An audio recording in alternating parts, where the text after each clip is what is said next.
ఇండియాలోనే మొదటిగా కరక్కయ్య ద్వారా ఆర్గానిక్ హ్యాండ్ బ్లాక్ ప్రింట్లు అందిస్తున్న ఏకైక స్టోర్ మనో కలంకారీ. నమస్తే, నేను కేశవ్ సుమన్ టీవీ. డైరెక్టర్ రామ్ గోపాల్ వర్మకి ఏపీ హైకోర్టు షాక్ ఇచ్చింది. రకరకాల అంశాలపైన రకరకాల సందర్భాల్లో ఆయన చేసినటువంటి వ్యాఖ్యలు, అలానే ఇప్పుడు కూటమి ప్రభుత్వం ఏర్పడిన తర్వాత తమ నాయకుల్ని కించపరుస్తున్నారంటూ అనేక చోట్ల కంప్లైంట్లు నమోదవుతున్నటువంటి నేపథ్యంలో ముందస్తు బెయిల్ లేదా తనకు సంబంధించినటువంటి వ్యవహారాల్లో ఇన్వాల్వ్ కాకుండా ఆ కేసులన్నింటినీ కూడా ముందుగానే క్వాష్ చేసేటువంటి ప్రయత్నం డైరెక్టర్ రామ్ గోపాల్ వర్మ చేశారు. అయితే హైకోర్టు ఆయనకి షాక్ ఇచ్చింది, క్వాష్ పిటిషన్ను కొట్టేసింది.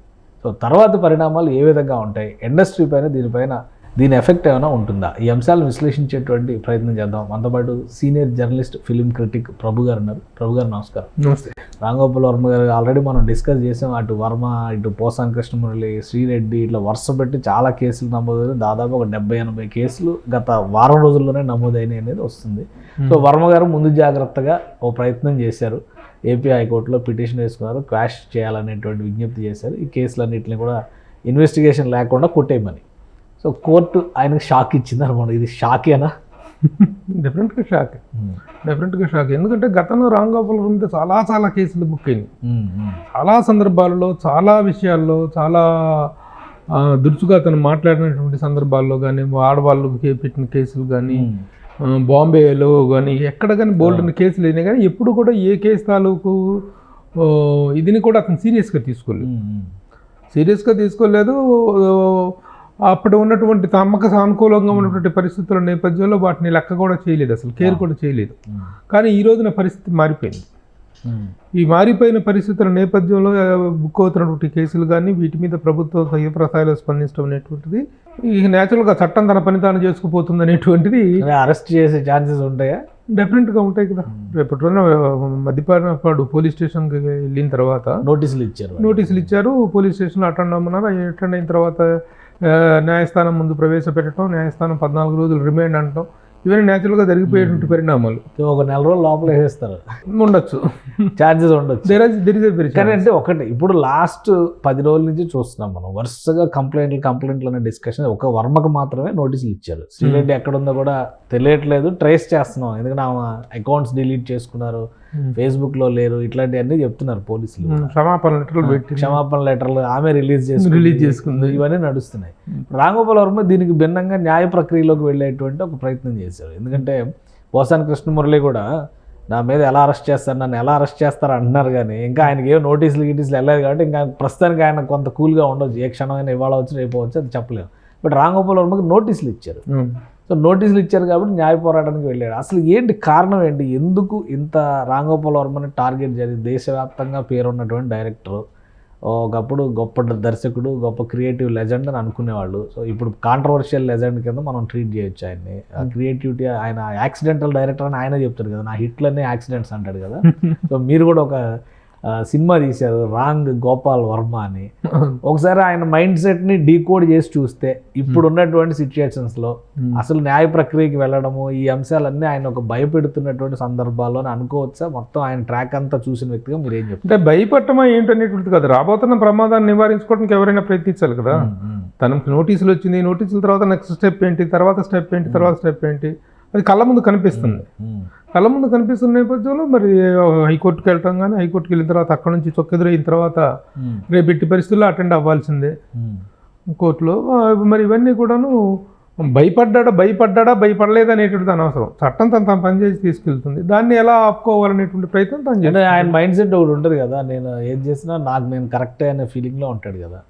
సో ఇప్పుడు ఈ జరుగుతున్న పరిణామాలు ఆయన ఇబ్బంది పెడుతున్నటువంటివా అని అనిపిస్తలేదు? అంటే తను గతంలో ఏం మాట్లాడినా ఏం చేసినా నేను చట్టాలలో ఉన్నటువంటి వెసులుబాట్లని, లొసుగుల్ని మాత్రమే నేను వాడుకుంటూ న్యాక్గా చాలా చాకచక్యంగా తప్పించుకునేటువంటి పరిస్థితులు గతంలో ఉన్నాయి.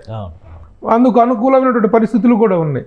కానీ ఇప్పుడు ప్రతిదీ ప్రతికూల పరిస్థితిగానే మారినటువంటి నేపథ్యంలో ఎన్ని రకాలైనటువంటి నేనేం నేరం చేశానటువంటి దాన్ని అక్కడ కోర్టు తెలుస్తుంది.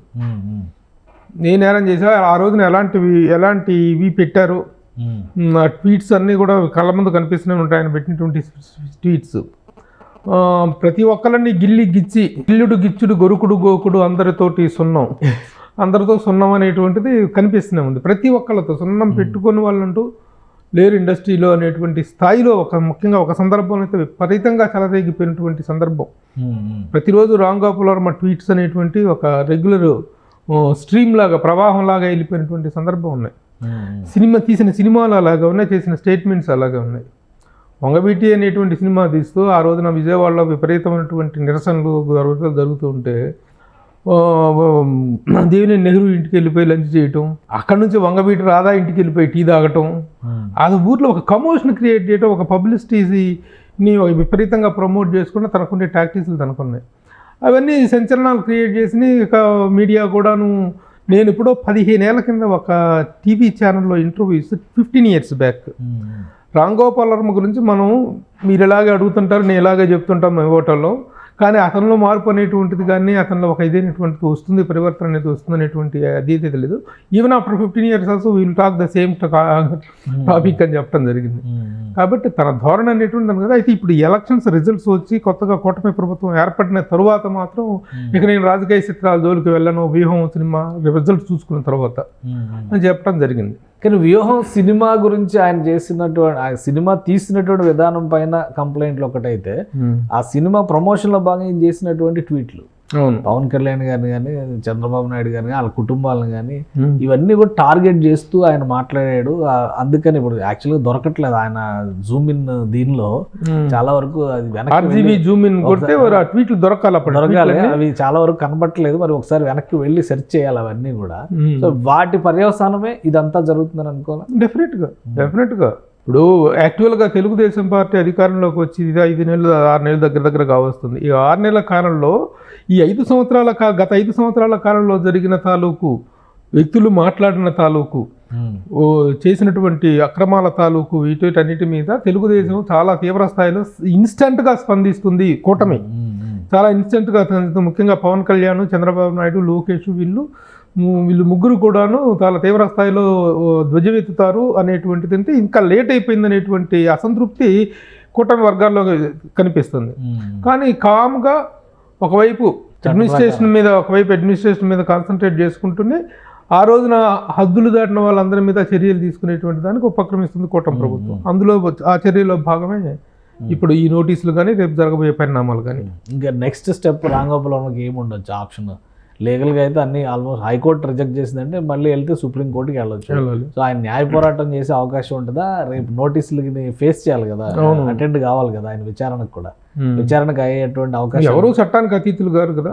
రేపటి అంత టైం కూడా లేదు, రేపు అటెండ్ అవ్వాలి, సుప్రీంకోర్టుకి వెళ్ళేంత టైం లేదు.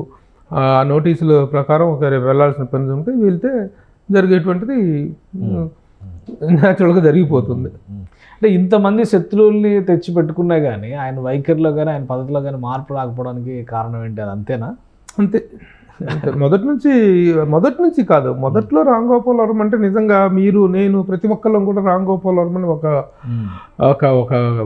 అద్భుత వ్యక్తిగా ఆరాధించినటువంటిది సినిమా ఇండస్ట్రీ. మీరు ఒక ఫిల్మ్ కూడా తీశారు కదా రామ్ గోపాల్ వర్మ, ఆల్మోస్ట్ 9 లక్షల మంది చూసినట్టున్నారు. అది అసలు అది ఎందుకు తీశారు? ఆయన వ్యక్తిత్వం మీద విసిగిపోయి తీశారా, లేదా రామ్ గోపాల్ వర్మ ఇలా పర్వర్ట్ అవడం వలన నష్టం జరుగుతుందనే ఉద్దేశంతో తీశారా? అదే అందువల్లే ఆయన పట్ల ఎంత అభిమానం అయితే ఉందో ఆయన చేసినటువంటి చేష్టల వల్ల అంత విసిగిపోయి.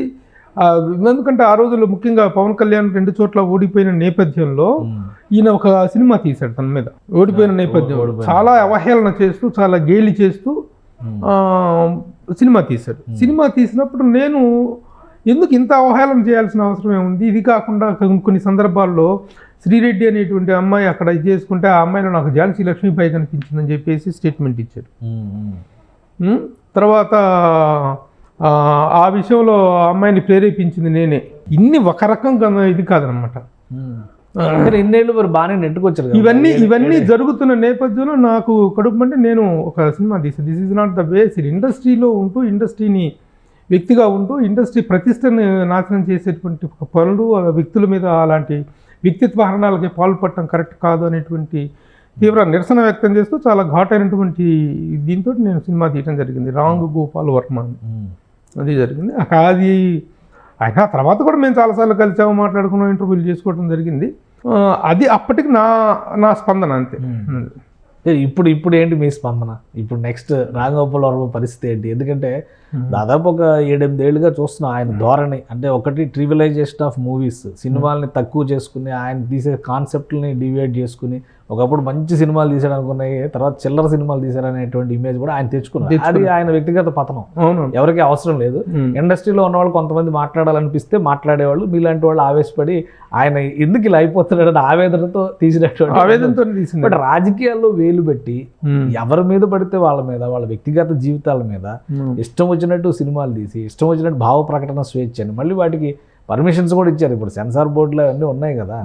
వ్యూహం సినిమాకైనా, లక్ష్మీ ఎన్టీఆర్కైనా, మీరు అన్నట్టుగా పవన్ కళ్యాణ్ మీద ఒక సినిమా ఏదో తీసాడు ఆయన, అలాంటివైనా కానీ, ఈ శపథం అయినా కానీ, అమ్మ రాజ్యంలో సెన్సార్ వాళ్ళు మార్చే ఇట్లాంటివన్నీ ఆయన ఏ రకంగా పతనావస్థకు చేరాలో ఆ రకంగా అన్నిటిని కూడా చూసేశారు. ఆ లో లెవెల్స్ అన్ని కూడా చూసేశారు.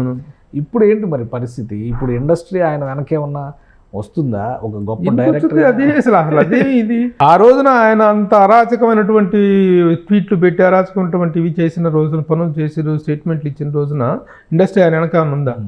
ఆయన వెనక ఎవరూ అవసరం లేదు. తన వెనక తను ఉంటాడు, తనతో తను ఉంటాడు, అంతవరకే.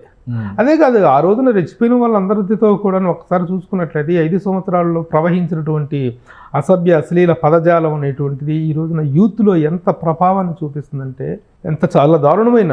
ఇప్పుడు ఆ అమ్మాయి శ్రీరెడ్డి అనే అమ్మాయి ఇప్పుడు లెటర్ రాసింది, ఒప్పుకుందాం. కానీ డైరెక్ట్గా షర్మిల గారిని పట్టుకొని, షర్మిల గారు ప్రతిపక్షం కావచ్చు, ఏదైనా కావచ్చు, ఆవిడ గురించి మాట్లాడిన మాటలు వింటే ఒక సభ్య సమాజం కాదు కదా, అసభ్యం, అశ్లీలం, రోత, రొచ్చు అనేటువంటి గుజుగుప్స ఇలాంటి భావాలని కలిగేలాగా అమ్మాయి స్టేట్మెంట్లు పెట్టారు. ఎవరన్నా మాట్లాడతారా షర్మిల గారి?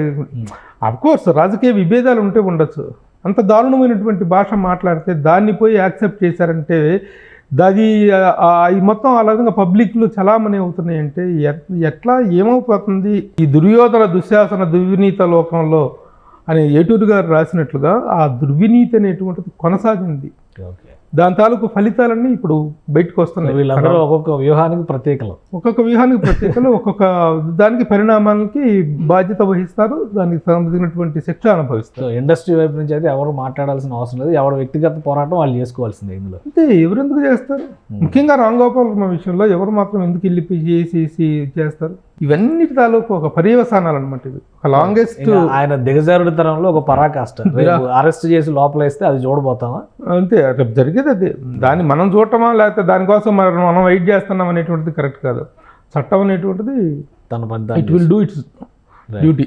రైట్. థ్యాంక్ యూ ప్రభు గారు, మీ అభిప్రాయాలు చెప్పినందుకు. ఇది రాంగోపాల్ వర్మ చేసిన ప్రయత్నం, న్యాయ పోరాటంలో భాగంగా ఆయన చేసిన ప్రయత్నానికైతే గట్టి ఎదురు దెబ్బ తగిలింది.